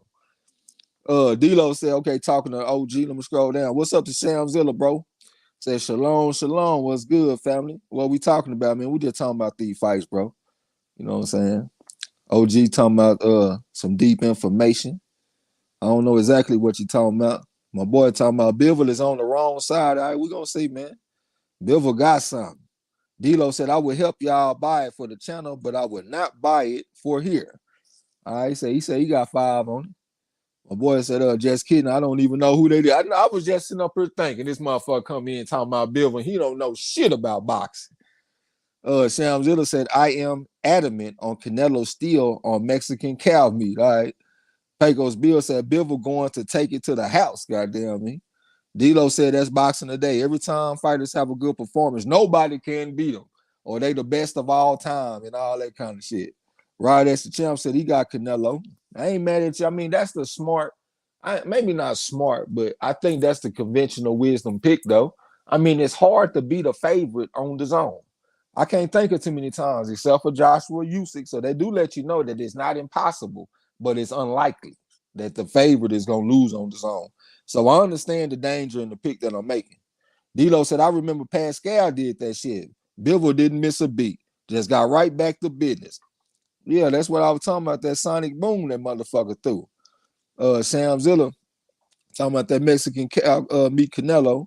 Eric R said, my brother said a sonic boom. I down there spit my water out my nose. Yeah, that's Gil Cole's crazy ass, man. I wasn't even thinking about that shit until Gil Cole said it. Eric R said Floyd beat him 11-1 with a swing round and got a majority decision. Yeah, that's part of what King of the Kim folks was talking about. You knock the motherfucker out, you get a draw. Pecos Bill said he gonna sleep Canelo. I don't know if he gonna sleep him, but I think he gonna lump him up though. I really do, man. I think he gonna go out there and piece Canelo ass up. D-Lo said, I think Bivol can win rounds versus Canelo cleanly. I think he can too. We gonna see. Right as the champ said, Canelo picked Bivol for a reason. I don't know the reason though. I mean, maybe he square business when he say he wants some greatness, or maybe he think he see some weakness in the motherfucker or something. You know what I'm saying? He can go out there and get him an easy belt. But I think this right here, I think this a miscalculation. I think they fucking up right now, going to fuck with Bivol. You know what I'm saying? That's what I think. Shamzilla said one thing for sure: Bivol can hurt Canelo. I think he can too. D-Lo said, I'm sure the zone views Bivol as far less marketable than Canelo. Yeah, that's what King of the Kinfolk was talking about. Pecos Bill said he subbed to somebody. Mexican Mike said, I'm going to get dealt with. All right, we're going to see. D-Lo said, in my opinion, Bivol expects to dominate a limited, predictable motherfucker like Canelo. I think yeah, I guess we got to say that he kind of limited. I mean, he is limited on his game plans and shit. Like the way he fought against Golovkin in the first fight, I don't think he got that option in this fight. I don't think that'll be smart. You know what I'm saying? Going out there fighting Bivol at his real estate, fighting him at long range. This man got longer arms and shit than you. So I guess he is kind of limited, but you know, he make the most of it though. My boy said Trey's gonna get dealt with. Can't beat the Mexicans. Well, we don't do nothing but whoop y'all motherfucking ass. Hey, I was gonna say I forgot to tell y'all last time we did the trivia, well, not last time, but one time I had said that Baby Arismendi was the first Mexican champion. And Scrapbook let me know today that it was really Sully Smith was the first Mexican champion in boxing history. Shamzilla, salute to you. My boy Master Rod in the building. What's up, bro? Say salute, fellas. What's going down? Hey, man, throw Master Rod a wrench, man, whenever you get a chance. I was going to say throw my boy Mexican Mike a wrench, but he a goat smelling motherfucker right now talking that shit. But throw one to Master Rod for sure. Sam Zilla said he'll be back. Eric R said, damn, Trey X got me believing now. You talking about Bivol? Let's lock in then, man. Hey, he ain't fought nobody like Bivol, bro, in a long time, man. If we think about all the blue chip guys that he's fought in his career, and we think about Mayweather, we think about Golovkin, we think about Erislandy Laura, people like that, he ain't went out there and looked like no world beater against them guys. And Hey, can I briefly add that Bivol been begging for this fight for a long time? So that's another thing to consider. Who you picking, DeCane? Man, I don't know yet. Oh, Hey, come I on. want to tell What the everybody right hell? now, whoever DeCane pick, that's who you pick. Hey, DeCane is on it. I'm sorry, man. The Champ Ross has led me to believe that DeCane may have the info. But I don't never look at nobody. I won't do my scorecard. But I know. But I'm gonna check it out and took a good look at it. But I gotta look at some footage, man. I gotta stop you real quick though. We're gonna give the Kane all the props in the world because he is doing his thing right now. But your boy Trey X is a proven commodity. Yeah, but that was before I joined the league and some of the other heavy hitters of the corner came in. So, you know. So you saying I'm like Bill Russell? I'm out there just beating the weak white boys instead of beating the real basketball players, huh? Yeah. You know what I'm saying? Hey, look, you know, hey, it's like, I mean, it's like we the Golden State Warriors, but like, you know, it was back when Durant was there, you know, but he injured and Curry he injured. But you still on the team and you killing it. You like Trey Thompson. Yeah, there we go. Man, I'm in the top 10. I'm leading the league in at least 6 statistical categories. What is this man talking about? Hey, Trey Thompson is a good player, bro. This man crazy. I see Hyphy just got in on the chat, man. That damn Hyphy, man. What's up, bro?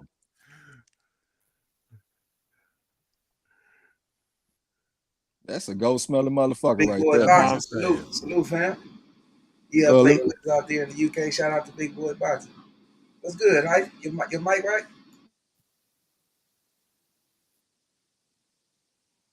Man, crazy. D-Lo said, I just think he would keep Canelo constantly having to reposition his feet. Canelo cannot walk in the straight line to be able to inspect and not give. Oh, yeah, that's the boy. That's you're going to get pieced up if you do that. If he just walk in the straight line to Bivol, yeah, I mean, hey, it's a lot of scenarios when I think about it, man. I just see this man going out there getting his ass whooped. Dilo said Winky Rice nose don't either, huh? Sit sideways. Pagos Bill said Canelo started at 147. Yeah, I'm about 99% sure that he started at 147. If somebody got time, go look at the box record real quick. Gil Cole said 100. Sam Zilla said I can't support Canelo. Boy on the Mexican cow meat. Sam Zilla said, hey, my bad. Shout out, Big Boy. He said he in New Zealand. My bad. Shout out New Zealand. Sam Zilla said, why don't we talk about how clenbuterol levels has been raised for Canelo by the WBC? Shit ain't right. Cause that ain't my area, bro. There's plenty of people that be talking about that shit, man. I mainly focus on what's going on in the ring. You know what I'm saying? Like it's plenty of channels that be talking about that shit, man. So they got it covered, bro. I'm not a parrot, motherfucker. I don't just talk about the hot topics and shit, man. I just focus on what's going on in the ring. Eric also said, Trex and Panther, who is worst matchup for Canelo, Bivol or Beterbiev? I think both of them is some tough ass matchups. You know what I'm saying? But Beterbiev is a little older. He's about 36 years old, right? Maybe 37.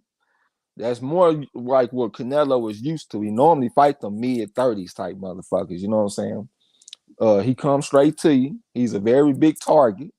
I think that he would be the favorite to beat Canelo, but I know that Canelo don't have to go looking for him. And he got a lot to hit on against Bivol. And Bivol, he fought a shorter, compact fighter and got dropped in the fight. That was one reason why I felt like I can't even remember what the fuck out the fighter name I'm thinking about, that Gazik fight. When people was talking about the danger that Gazik was gonna pose to him, I'm like, hey, Gazik is not the same type of fighter as the fighter that dropped him. Gazik is like a rangy type of fighter, and it was an inside fighter that dropped Beterbiev.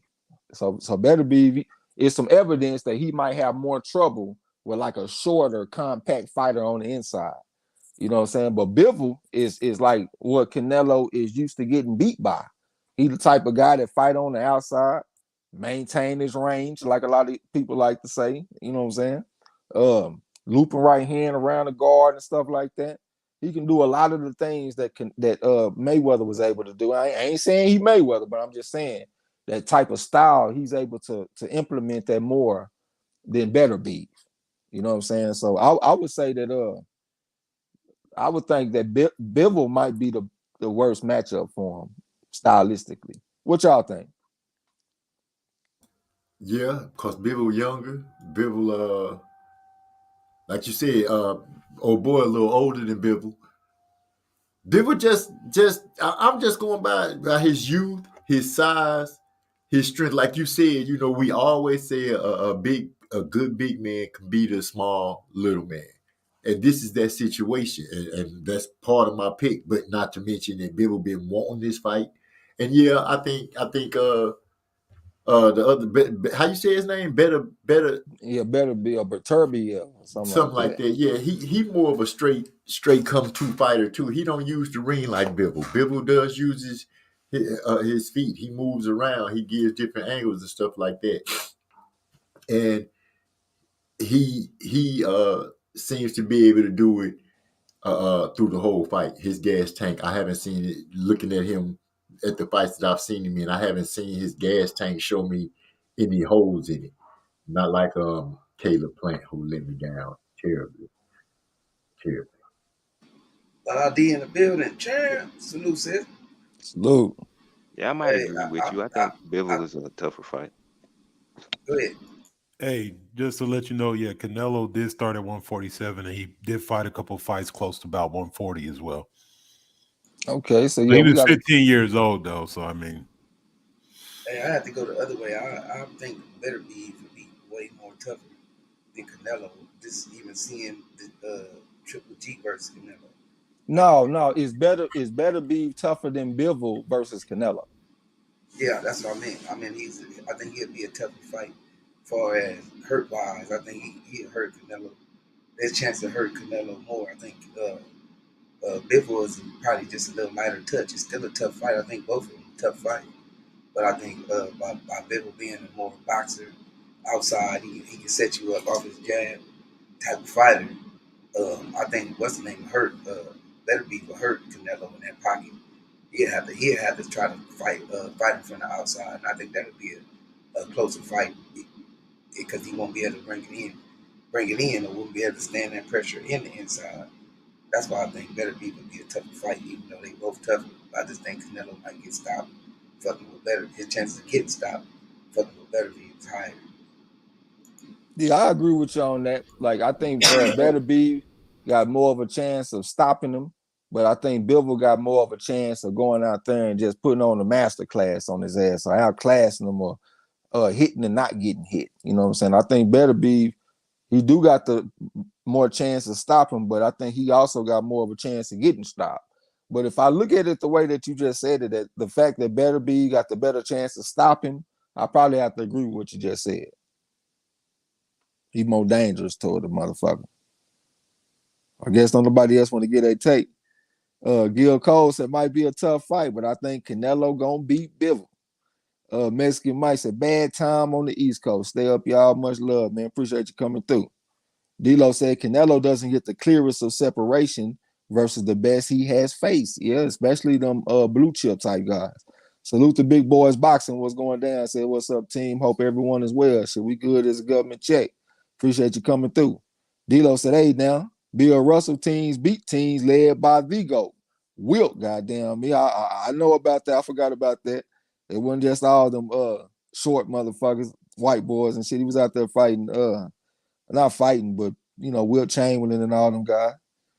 Bill Russell was a bad man. Big boy boxing said, I'm in New Zealand, man. UK. Hold on.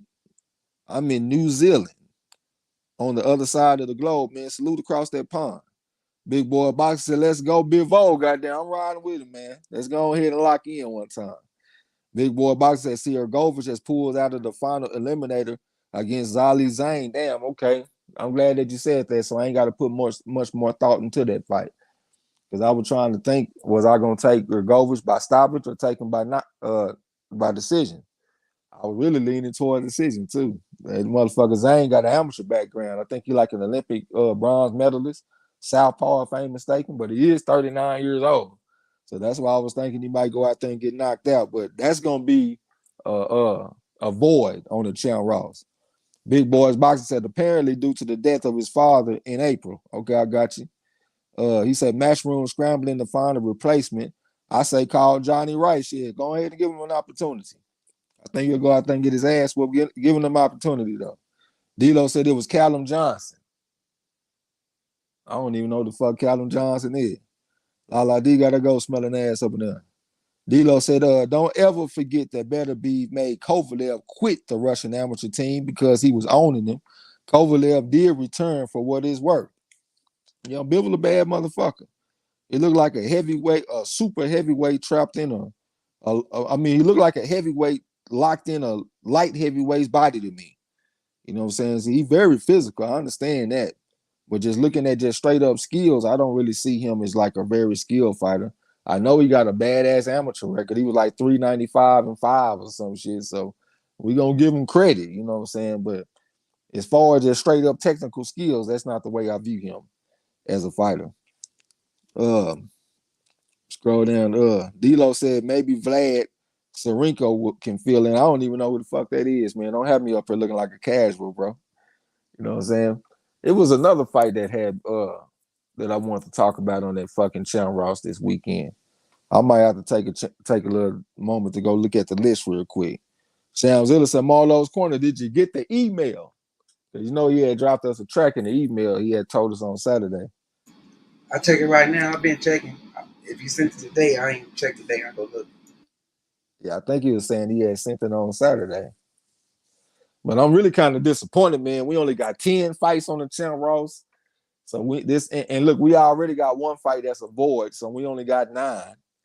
So we're gonna have to be. We ain't got that much room for separation this week. Yeah, I don't like them weeks, man. I like it when we like last week when we had it's a bunch of fights coming up, man. But if it's only 9 fights, I'm gonna probably I'll definitely get 8 of them right. I'm just letting y'all know straight up. Hey, the Kane deals out of 150 points, not including the bonus. He got 130. I know he got 137 total, but I ain't looking at the bonus. I'm just saying out of 13 fights, out of 15 fights, he picked 13 of them correctly. You know what I'm saying? That motherfucker went out there and handled his business on that shit. Hey, man, to be honest with you, a lot of them fights I was a little iffy about. I just, I went with what I thought might be best, but I was very nervous about a lot of them fights. That's the way it be. That's why I be hitting up Channel Ross in the wee hours of the night, talking about let me change this pick and all that old shit. Hey, that Rockman Morris fight had y'all, man. I had Morris from the gate. I didn't think he was gonna knock him out though. I was like, damn. Well, y'all with that KO5, y'all started out on some fuckery with that KO5. Did you send it to the right one? Because I ain't get it, fam. They got did you put the 5-9 at the end of it? At the end of the Marlo Stanfield? D'Lo said Callum Johnson dropped better be. Oh, okay. He said, which in my opinion is why they decided to not fight Joe Smith Jr. as planned afterwards. Yeah, I do see some susceptibility or some vulnerability in that chin. You know what I'm saying? Big Boy Box said if Johnny Rice got the call, I think he will beat Zane. He gave Yoka hell and smashed over Michael Coffey twice. He gave Yoka hell. I think Yoka a little bit overrated, in my opinion. Michael Coffey, he was definitely overrated too. But yeah, I guess those are good comparisons to Zane. So yeah, he got action. I was really thinking about Johnny Rice versus Ergovich. I forgot you said Ergovich is the one that's pulling out the fight. So I was thinking about Johnny Rice versus Ergovich. I think Ergovich will beat the brakes off of him. But yeah, you might be right, man. He might have action against Zane, though.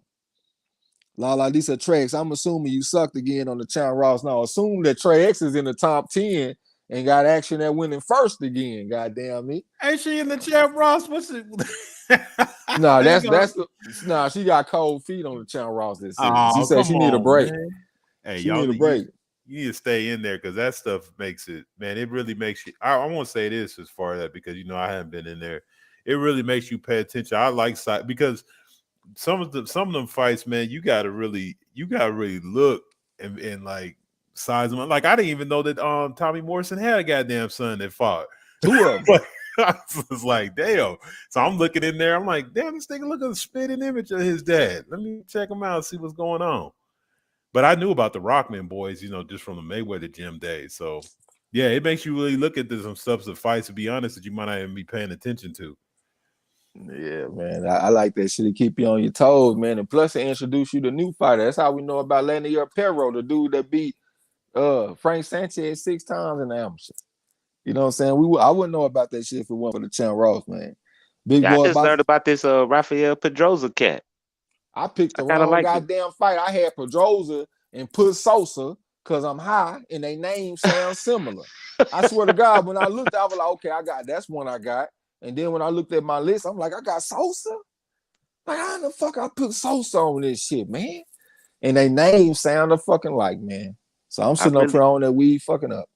I really had to break that fight down and analyze they fight styles and shit, man. I didn't know who neither one of them cats were, but that Pedrosa, he crisp though. I like him. Yeah, man, I'm over here hot about that one, but it only cost me 5 points because I wanted to take him by knockout.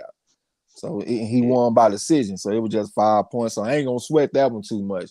But the damn Franchise Cruz fight, I'm sweating that. That shooting off fight, I'm sweating that. And I really can't sweat Hakeem Rockman either because I read that he had over 100 amateur fights. I don't know if that's true or not, but that's what I read. You know what I'm saying? But it wasn't like a out the way ass article. You know what I'm saying? It wasn't like a main article, like a boxing scene article or something. This was some shit that I had to, you know, like when you on Google and you scroll down and you have to hit that button so you can get some more articles. Yeah. I had to hit that button like 5 or 6 times before I finally found the article about this man amateur record. You know what I'm saying? So the shit might not have been true, but that was enough to get me fucked up. Damn. And then I looked at a YouTube video too, and it was some guy from the UK that made the prediction about the fight, and he also said that Rockman had over 100 amateur fights. So I was like, okay, well maybe I'm in the right place. Nah, hell no, I'm over here eating crow. You know what I'm saying? Big Boys Boxing said I always had questions on Rockman Jr.'s chin. I picked Morrison too, but he needs to throw something to the body to go anywhere. I ain't even see the fight, man. One time he was sending me updates on the fight because he was actually at the fight. But he said that Rockman went out there and won the first 4 rounds. Then he got caught with a hard punch in the 5th round and got fucked up. So it sounded like Rockman might have had the better skills, but the other guy just had devastating power. And it's kind of hard for me to always say, like, if a heavyweight got chin problems, because the motherfuckers, they hitting hard at heavyweight. Even if you got a good chin, a motherfucker might knock you in the next week. You know what I'm saying? But I don't know if he got it, though. He might need to go get him a job somewhere. You know what I'm saying? Nah, motherfucker. You need to go to the post office and get a job, motherfucker. Or starve, motherfucker. Because you ain't been doing shit in the fight game thus far, subpar, motherfucker. You know what I'm saying? Pecos Bill said, Trash, you the only champion that's from the Corner family that's been celebrated on Pecos Bill channel. That's what I'm saying. I'm the proven commodity around this motherfucker. Hell, I'm a champion. Lala D said, I know Serrano fights screwed people over. Shit, you can say it screwed people over, or you can say it made a few people. Yeah, my boy DeCane Deals was #1 on the channel, Ross, and he picked Taylor. So I would say that it helped him. Goddamn me. Lala D said, oh my God, you guys. I saw Chris Brown, he's doing well. Okay. Good for him. But what you want to do, bro? It's almost about that time where we normally shut that bitch down. I gotta get on the trivia and shit too, y'all. Man, I really just gotta let my back heal up to where I'm able to sit down. You know what I'm saying? And work on this shit. Cause when I sit down, like the middle of my back on the left side, nigga, that shit be aching like a motherfucker. I'm just not made to sit down for long periods of time. I'm made to be up, moving around and doing some exercise type shit. You know what I'm saying? How you fuck up your back? Just sitting down working on trivia, bro. Sitting down for hours and hours and hours. If I'm standing up and like I can do everything I do, but when it's time to sit down, like right now I'm reclined. You know what I'm saying? Like I'm not in the position that I would be doing trivia. When I'm doing trivia, I'm leaning forward and all on my little desk and shit. You know what I'm saying? So I just gotta let my back heal up and then I'll come back with something. But I did want to tell y'all before we go, I want to tell y'all about this fighter. His name is James Warden. I was starting to tell y'all about him not that long ago. This guy, he was like, in my opinion, I think he like our first truly great fighter. Because before him, we had Bill Richmond, we had Tom Molyneux, we had Harry Sutton, we had a few fighters. And they was good fighters and they won some decent fights, but they didn't win the big fights. Bill Richmond, he fought against Tom Creel before Tom Creel was a champion and he lost that fight. Tom Molyneux, he fought against Tom Creel and he could have won the fight, but he was cheated out of winning the fight. And he went out there and got outclassed in the rematch. This guy right here, Warden, he came along like, all right, first of all, he was on this East Indiaman ship or some shit like that, and he was working on the ship. He ended up getting into a fight with a cook on the ship because the cook accused him of stealing. So when they got into it, the captain of the ship said, all right, y'all motherfuckers can fight, but y'all gonna fight according to the rules of the English prize ring. and he went out there and put hands on the cook. But after that, he had to fight the rest of the crew members because they felt like he was too big for his britches after he won that fight. And he was whooping all their asses.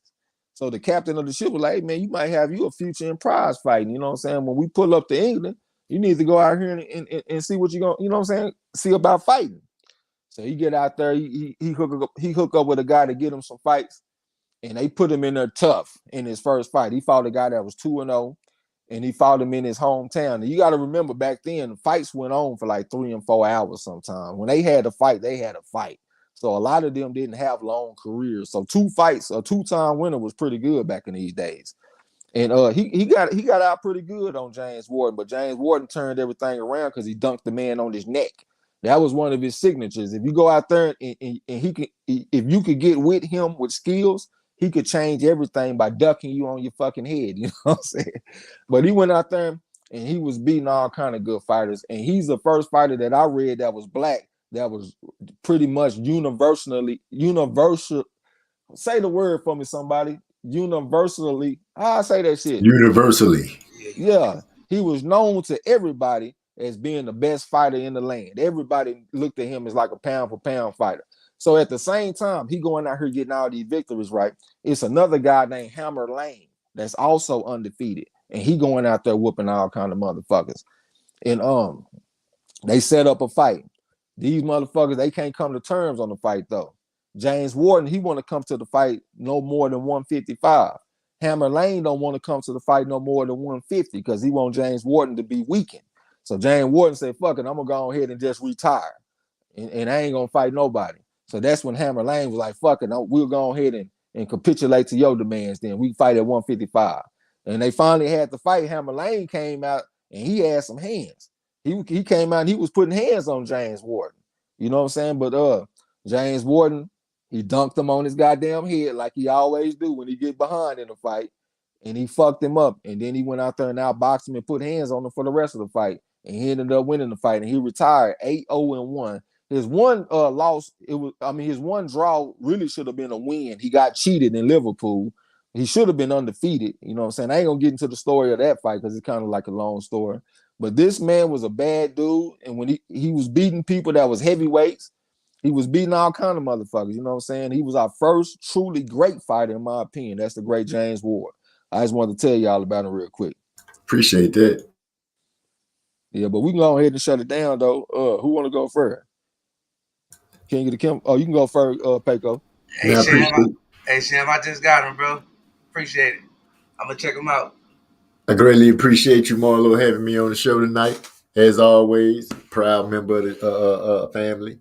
Y'all mess with me on MZ Talks Boxing on Tuesdays at 8:30. Y'all know how we do. Appreciate you. Yeah, what about you, DeCane? Hey man, I was trying to respond to what you said and damn sign out the damn chat. But anyway, I might be the only slow motherfucker here that don't know what you mean by dunking somebody on their head. What that mean? When you pick somebody up and you slam them on their head. So he's slamming niggas? Oh, so this wasn't a boxing match. Well, you know, back in the this is the late 1830s.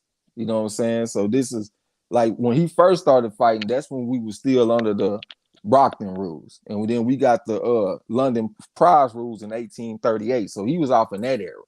And in those days, boxing more resembled MMA. That's why they say that MMA really has origins in boxing, because boxing was pretty much like MMA back in them days. You can kick a motherfucker, you can slam a motherfucker.